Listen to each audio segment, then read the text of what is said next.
kita sudah memasuki minggu keempat, jadi mungkin sebentar lagi akan memasuki UTS ya. Jadi diharapkan teman-teman yang belum menyelesaikan tugas satu silakan diselesaikan.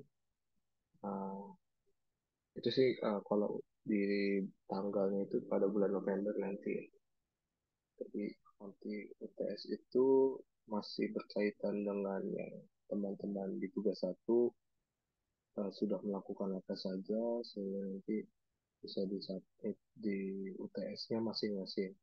Nah, untuk tugas satunya minimal teman-teman sudah membuat kerangkanya pada jurnal-jurnal yang kalian ingin submit. Kira-kira seperti itu. Nah, pada kesempatan di sesi 4 kali ini kita mau ngebahas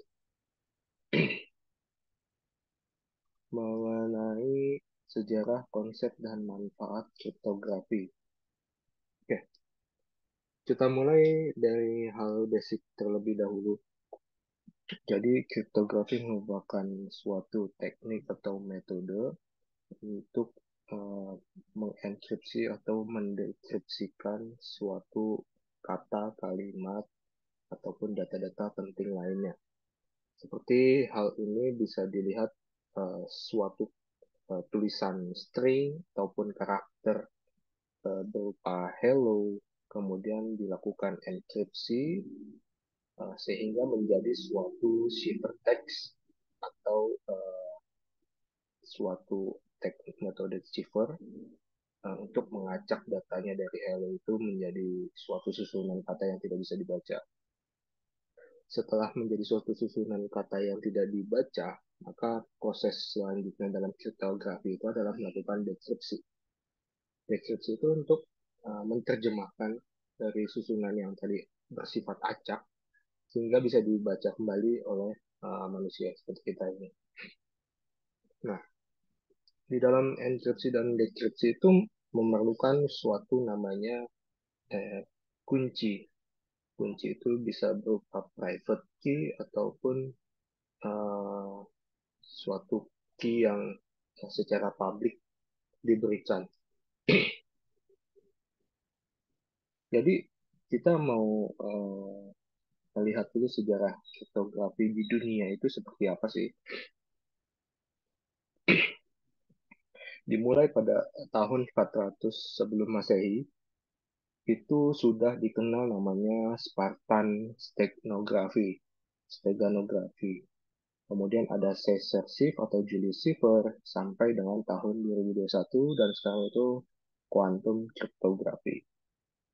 Nah, kalau kita melihat dari referensi Red Hat, bukti pertama kali itu penggunaan kriptografi itu sekitar tahun 1900 sebelum Masehi, yaitu digunakan di Mesir menggunakan beberapa simbol hieroglif. Berarti yang kalau kita lihat 1900 sebelum Masehi uh, itu sekitar hmm, Spartan, teknografi. Nah itu dia menggunakan simbol-simbol hieroglif, di mana sebagai pengganti simbol-simbol yang sudah biasa digunakan pada saat komunikasi. Tujuannya itu agar menyembunyikan suatu pesan, tapi tidak mengubah bentuknya, sehingga tetap bisa terlihat, diketahui, tapi tidak bisa dibaca. Nah, eh, mereka menyebutnya ini simbol ini prasasti. Nah, itu bukan suatu bentuk tulisan rahasia, namun menggabungkan semacam transformasi dari teks aslinya dan merupakan teks tertua yang diketahui di dunia. Terus kemudian ada lagi uh, sebuah teknik yang digunakan untuk spionase di India dan menyebutkan pemberian tugas pada mata-mata dalam penulisan rahasia. Ini disebutnya Artastra, sebuah karya klasiknya yang ditulis oleh Kautilya. Kemudian pada tahun 100 sebelum Masehi, itu kalau dilihat dari situ berarti kan Julius Caesar. Si Julius Caesar ini diketahui menggunakan bentuk enkripsi untuk menyampaikan pesan rahasia kepada jenderal angkatan daratnya yang ditempatkan di medan perang. Si Julius Caesar ini menggunakan sandi substitusi yang dikenal sebagai sandi Caesar. Nah, yang ini paling banyak digunakan dalam literatur akademis, tapi ini seharusnya sudah tidak bisa digunakan lagi karena ini sudah terlalu lama. Si Caesar Cipher ini bentuknya sangat sederhana dan kita sebenarnya bisa mendeskripsinya kalau kita tahu susunan huruf-huruf yang digunakan.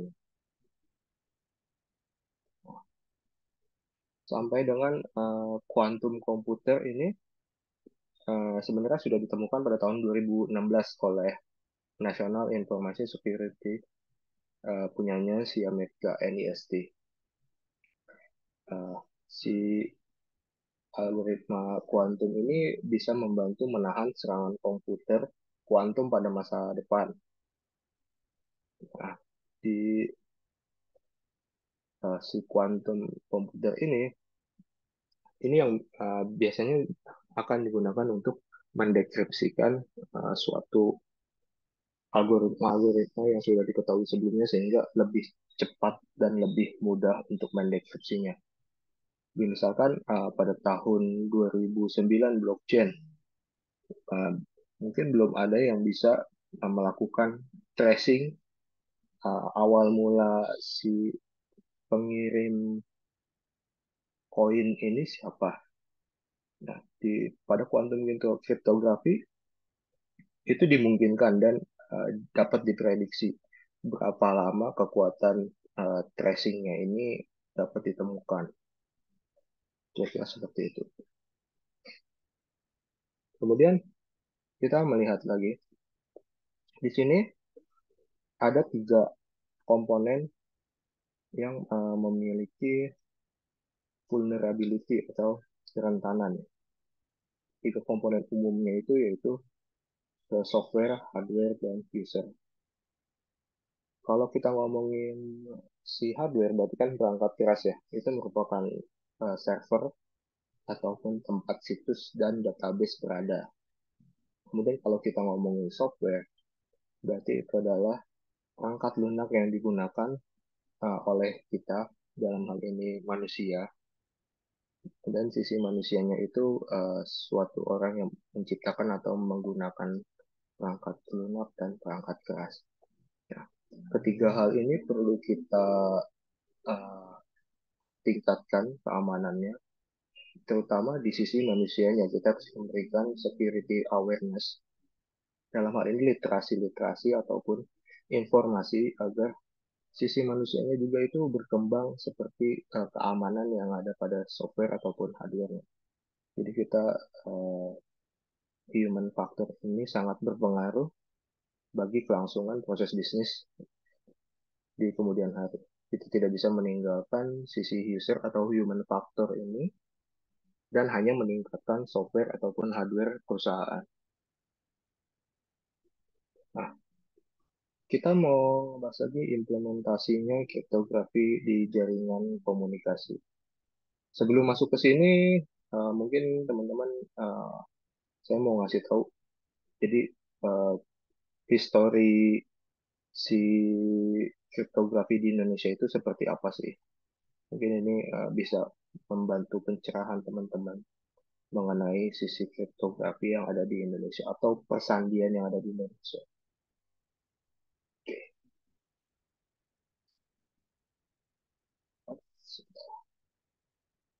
mungkin saya kecilkan dulu suaranya.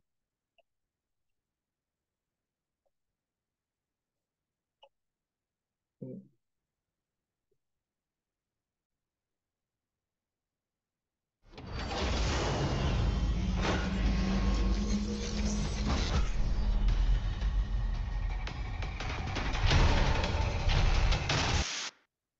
Sejarah Persandian Indonesia. Diawali dari proklamasi 17 Agustus 1945, di saat situasi keamanan nasional tidak kondusif, pemerintahan Belanda berusaha menduduki kembali tanah Indonesia. Demi alasan keamanan, pada tahun 1946, ibu kota berpindah dari Jakarta ke Yogyakarta. Di tahun yang sama dibentuk Dinas Kode di bawah pimpinan Dr. Rubiono Kertopati. Penunjukan Dr. Rubiono Kertopati bukan semata-mata kebetulan, karena dipandang memiliki keahlian dan kelebihan tertentu.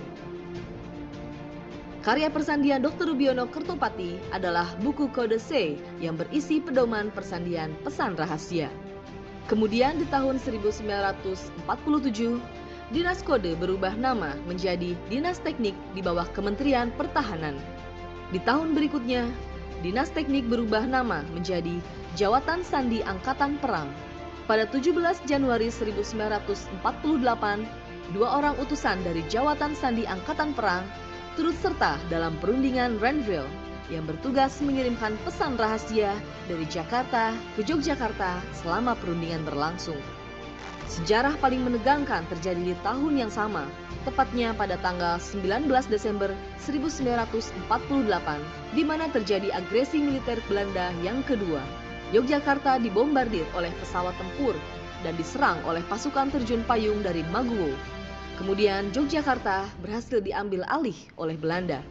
Soekarno, Bung Hatta, dan Perdana Menteri beserta staf negara lainnya diculik untuk diasingkan.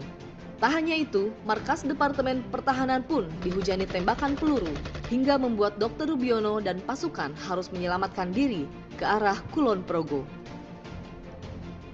Di sebuah rumah penduduk di desa Kulon Progo, Dr. Rubiono berusaha agar semua pasukan bisa berkomunikasi kembali dan menyusun rencana untuk merebut kembali Yogyakarta dalam serangan umum 1 Maret demi kembalinya kedaulatan Republik Indonesia yang sesungguhnya. Pada tahun 1950, Jawatan Sandi berpindah menjadi di bawah naungan Perdana Menteri. Indonesia mulai menancapkan pengaruhnya ke dunia internasional. Tahun 1972, Jawatan Sandi berubah nama menjadi Lembaga Sandi Negara yang kemudian mandiri mengembangkan mesin-mesin sandi. Tahun 2017, Lembaga Sandi Negara berubah nama menjadi Badan Siber dan Sandi Negara atau BSSN yang bertanggung jawab langsung kepada Presiden hingga saat ini. BSSN adalah instansi pemerintah Republik Indonesia yang bergerak di bidang keamanan informasi dan keamanan siber. Sejalan dengan visi Presiden, Badan Siber dan Sandi Negara hadir untuk mewujudkan kedaulatan siber Indonesia berkelas dunia.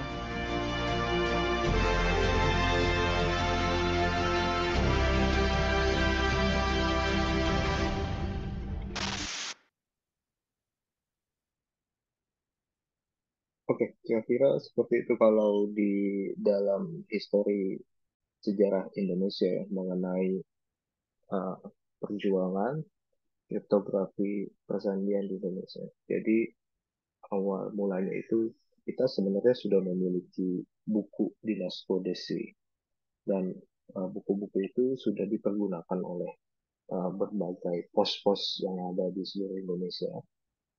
Sehingga ahli-ahli sandi kita tuh membagikan pesan rahasia kalau Indonesia itu sebenarnya sudah merdeka dan apa yang harus dilakukan kemudian. Kira-kira seperti itu. Jadi peran persandian ataupun kriptografi itu sangat berpengaruh ya. Meskipun kita sudah masuk ke zaman yang sudah cyber seperti sekarang gitu ya. Jadi apa sih implementasi kriptografi di cyber ataupun software-software yang sekarang kita ketahui? Nah, di sini Telegram itu sudah menggunakan namanya end-to-end encryption. Jadi protokol keamanan pesan rahasia. Mereka memiliki ataupun menggunakan suatu algoritma SHA-256 yang apa ya berarti dikombinasikan dengan fingerprint kunci, kemudian kunci pesannya, sehingga itu tidak bisa didekripsi oleh seseorang ataupun intercept. Di sini mereka tuh melakukan embed pada outer layer client servernya, dalam hal ini adalah TCP, HTTP. Jadi ketika ada yang melakukan sniffing, maka itu akan berbentuk suatu pesan yang acak ataupun random. Kayak seperti itu. Kemudian email encryption. Kalau di email encryption, ini biasanya ada namanya software Mailvelope kalau kita ketahui. Nah, enkripsi email ini bisa membuat pesan kita tidak dapat dibaca oleh siapapun selain penerima yang dituju. Jadi, ketika ada orang lain nih yang menerima email kita dan si kunci yang kita kasihkan ini bukan untuk si dia, maka dia tidak akan bisa membaca pesan email kita. Nah, konsepnya ini ada pada dua kunci, yaitu yang tadi kita sebutkan di awal itu ada kunci public dan kunci private.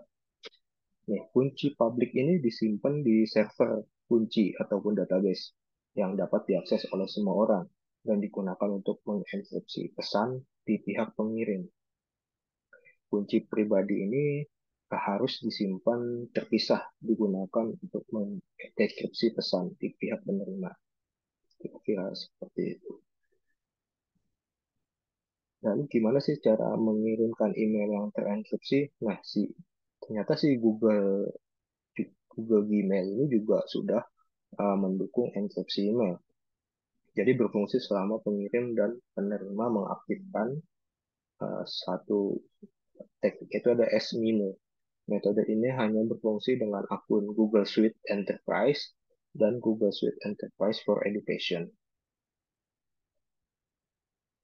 Jadi terus selain itu juga tadi selain ada Mailvelope, ada Google Email, di Outlook juga ada protokol S-MIMO. Jadi kita bisa melakukan konfigurasinya. Kira-kira seperti itu untuk contoh yang dikenal. Kemudian ada lagi nih, autentikator mungkin yang teman-teman sering gunakan ya. Jadi autentikator itu sebenarnya apa sih? Aplikasi autentikator ini sebagai metode verifikasi tambahan untuk multifactor authentication. Sedangkan MFA ini merupakan tindakan keamanan untuk melindungi akun ketika kata sandi kita sudah diketahui oleh si penyerang ya atau si peretas hacker tersebut. Meskipun kata sandi kita sudah diketahui, tapi kalau si peretas itu tidak mengetahui kunci autentikator, maka itu tidak bisa masuk ke dalam akunnya. Seharusnya seperti itu untuk ya sistem yang aman. Kemudian untuk aplikasi yang populer autentikator itu ada Google Authenticator, ada Microsoft Authenticator juga untuk memverifikasi identitasnya. Jadi berbasis waktu atau TOTP. Biasanya itu terdiri dari 6 hingga 8 digit. Jadi kalau masih ada yang OTP melalui WhatsApp dan OTP yang melalui email, SMS, itu sebenarnya sudah mudah untuk diretas ya. Apalagi yang SMS tersebut ya ketika misalkan kemarin kasus aplikasi APK yang dikirim. Nah itu dapat merekam pesan-pesan SMS dan kirimkan kembali melalui Telegram ke si penyerangnya. Jadi kenapa sih kita harus menggunakan autentikator? Sebenarnya aplikasi ini gratis, sederhana, dan aman. Jadi sebagian besar akun itu uh, kita bisa meningkatkan keamanan dan melindungi data pribadi yang lebih baik. Cara kerjanya juga cukup simpel, jadi dia akan menyimpan kunci di dalam servernya. Kira-kira seperti itu. Terus apa sih benefit apa ke benefitnya dari aplikasi kriptografi ataupun implementasi kriptografi itu benefitnya apa? Nah, yang di sini ada namanya CAA Triad. Kalau kita berkaca dari suatu model triad ini, berarti kan kita akan melihat dari sisi confidentiality atau kerahasiaannya, kemudian ada integritasnya, dan availability-nya atau ketersediaan. Nah, ini adalah tujuan, tiga tujuan utama ketika kita melakukan pengamanan jaringan ataupun data. Jadi kerahasiaan itu uh, dapat diartikan sebagai individu atau sistem yang memiliki autorisasi atau berwenang yang dapat melihat informasi sensitif atau rahasia. Sehingga data-data yang kirim ini tidak boleh diakses oleh orang yang tidak memiliki otoritasnya. Ketika si penyerang mencoba mengambil data menggunakan tools, nah ini bisa kita cegah uh, sedini mungkin ya, karena kita sudah mengetahui kalau akun yang ini ya adalah pemiliknya si ini dan IP-nya ini, kemudian device ataupun perangkat yang biasa dipakai adalah ini. Jadi kita bisa melakukan pencegahan sedari dini dulu. Kemudian integritas. Kenapa sih integritas? Jadi untuk memastikan bahwa data itu belum diubah. Nah, kebanyakan ketika data itu diubah atau korupsi data, itu akan membuat data menjadi kegagalan ketika dibuka ya. Nah, di sini untuk memeriksa apakah datanya belum diubah atau sudah, maka kita bisa menggunakan fungsi hash. Nah, hash ini bisa melihat baik data secara string ataupun data yang berada di file. Biasanya tuh kita bisa menggunakan SHA, Security Hash Algorithm, ataupun MD5. Kira-kira seperti itu. Kemudian yang terakhir adalah ketersediaan atau availability. Nah, ini berarti bahwa jaringan itu harus tersedia meskipun kita diserang, tapi ini jaringan harus memikirkan service level agreement-nya, SLA-nya. Nah, itu berlaku untuk semua sistem dan datanya. Untuk memastikan ketersediaannya, administrator itu harus memelihara perangkat kerasnya, terus melakukan upgrade berkala, terus memiliki rencana untuk ketika kegagalan terjadi, terus mencegah uh, buffer overflow atau kemacetan di dalam jaringan. Nah, ketika ada DOS ataupun DDoS, maka jaringan itu pasti tidak akan tersedia. Nah, apa yang bisa kalian lakukan untuk memastikan availability-nya itu tetap terjaga? Berarti kan kita harus memindahkan dari server satu ke server yang kedua, ataupun memindahkan uh, data, ya, data recovery center-nya. Kira-kira seperti itu. Lalu uh, kurangan dari penggunaan kriptografi itu apa sih dari yang sekian banyaknya manfaat itu? Ternyata kriptografi itu memiliki kekurangan juga.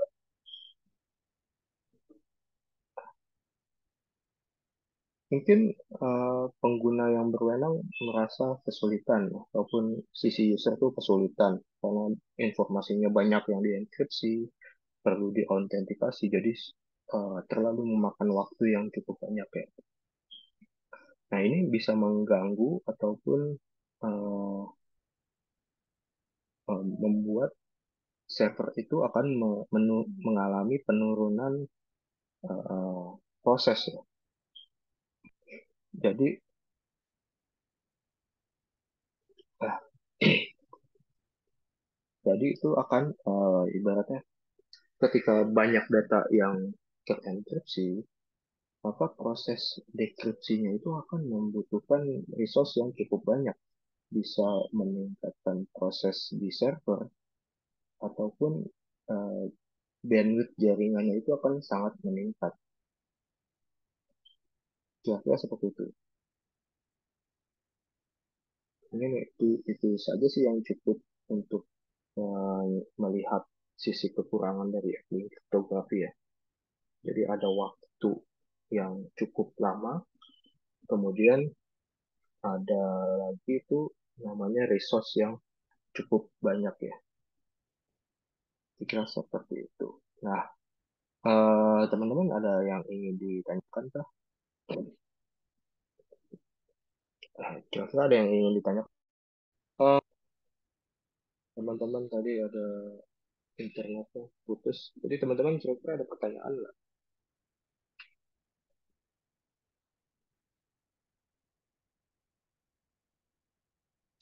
Masih dipelajari, Mas.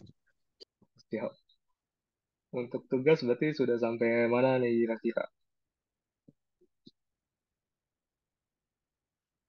Satu anggota lost contact, Mas. Oke, nggak apa-apa dikerjain dulu aja nanti yang lost contact. Mungkin tidak dikasih nilai ya. Seperti itu.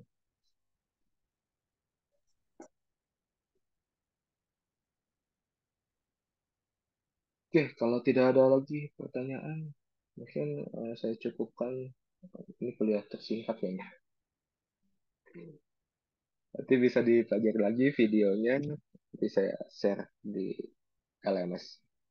Terima kasih teman-teman atas kesediaannya untuk hadir pada Vicon pagi ini. Sampai jumpa di pertemuan selanjutnya. Oke, Mas. Makasih Baik, banyak, Mas. Terima Mas. kasih banyak, Mas. Mas. Selamat pagi. Sama-sama pagi.